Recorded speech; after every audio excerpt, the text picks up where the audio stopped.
Hello everyone, good morning. আমি শুভ্রা, আমার নতুন একটি ব্লগে তোমাদের ওয়েলকাম। তো সবাই কেমন আছো? আশা করছি সবাই খুব ভালো আছো। তো আমরাও ভালো আছি। তো দেখো, সকালে আগে ছেলেকে দুধ বিস্কুট খাইয়ে দিয়েছি। তো এখন এর আগের ব্লগে তোমরা দেখেছো যে আমার মাসি এসেছে। তো মাসিকে ওই চা বানিয়ে দিচ্ছিলাম। তো মাসি সকালে দুধ চা খায়, তো ওই জন্য মাসিকে দুধ চাই বানিয়ে দিলাম। তো তারপরে দেখো, মা হচ্ছে হরলিক্স খায়, দিয়ে মায়ের আর আমার দুজনের হচ্ছে হরলিক্সটা এখন গুলে নিচ্ছি। তো আগে হরলিক্স আর বিস্কুট খেয়ে নিই, তো তারপর রান্না বসাবো। তো তারপরে দেখো, খাওয়া দাওয়া হয়ে গেছে। তো এদিকে দেখো, আমি ভাতও একদিকে বসিয়ে দিয়েছি, আর এই সরু সরু করে আলু কেটেছি। তো আলু হচ্ছে ভাজা করব। তো ওই জন্য আলুটাকে ভালো করে ধুয়ে নিয়ে একটু নুন হলুদ মাখিয়ে এখন 10 মিনিট মতো রেখে দেব। তো রোজই হচ্ছে তরকারি করি, নয় কিছু ভাজা করি। তো আজকে ভাবলাম যে আলু ভাজা করি, রোজ তরকারি ভালো লাগে না। তো ওই জন্য মুড়ি খাওয়ার জন্য আলু ভাজছি। তো চলো, এটা এখন ভালো করে মাখিয়ে নিই। তো মাখিয়ে এখন 10 মিনিট রেখে দেব। তো তারপর আলুটাকে ভেজে নেব। তবে দেখো, 10 মিনিট হয়েও গেছে। তো আমি এবার আলুটাকে ভাজতেও বসিয়ে দিয়েছি, কড়াই দিয়ে দিয়েছি। তো আলুটাকে ভেজে নেব। তো তারপর কি রান্না হয় দেখি। তো তারপর রান্নাও বসিয়ে দেব। তো তারপরে দেখো, আজকে হচ্ছে আমাদের চিকেন হবে। তো ওই জন্য আমি হচ্ছে আলু, আদা, রসুন, পেঁয়াজ সব কেটে দিয়েছি। আর ছেলের আর মায়ের সবজি দিয়ে ডাল হবে, ওই জন্য একটু গাজর আর বিনস কেটেছি। তো এদিকে আলুটা আমি ভেজে নিচ্ছি ভালো করে। দেখো, আলু ভাজাই হয়ে গেছে। তো এবার আলুটা নামিয়ে নেব। আর আলুটা একটু হালকা সেদ্ধ হয়ে গেছিলো বেশি, ওই জন্য হচ্ছে দেখো আলুগুলো একটু ভেঙে ভেঙে গেছে। তো চলো, আলুটা এখন ভাজা হয়ে গেছে, আলুটা নামিয়ে নিই। আমার আলু ভাজা কমপ্লিট হয়ে গেছে।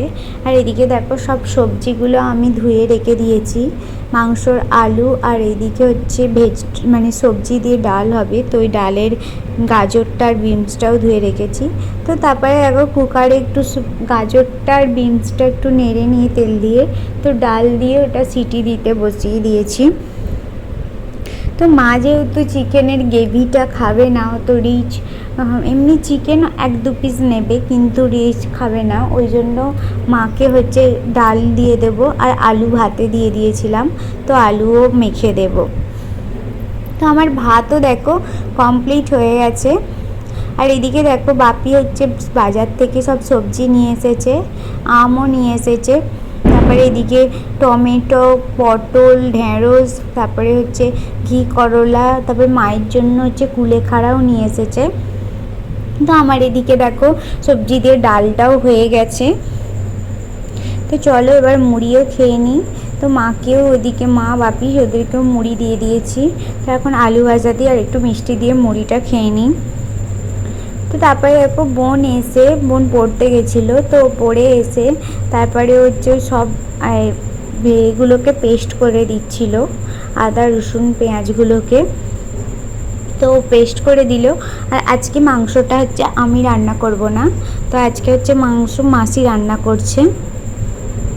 তো মাসি আগে আলুও ভেজে নিয়েছে। তো তারপর মাসি হচ্ছে, আমি রান্না করলে মাংস ভাজি না। তো মাসি রান্না করছে, প্রথমে মাংসটাকে হালকা 2-3 মিনিট আর কি একটু তেল দিয়ে ভেজে নিয়েছিল।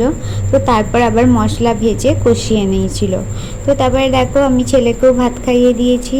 তো তারপরে আমরাও খেয়ে নিলাম।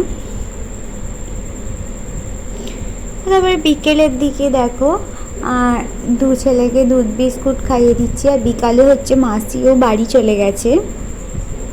তো তারপর সন্ধ্যের দিকে মাকেও মুড়ি দিলাম, আমিও চা বিস্কুট একটু ঝুড়ি ভাজা মুড়ি এইসব খেলাম।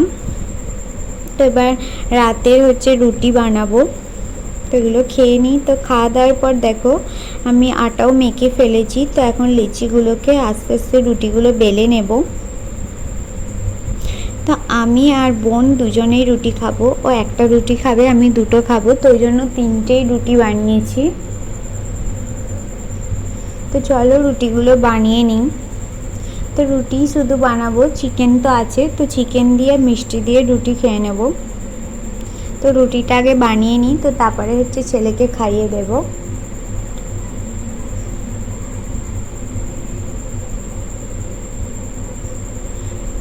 তো আমার রুটি বানানো হয়ে গেছে, রুটিগুলো এখন সেঁকেও নিয়েছি।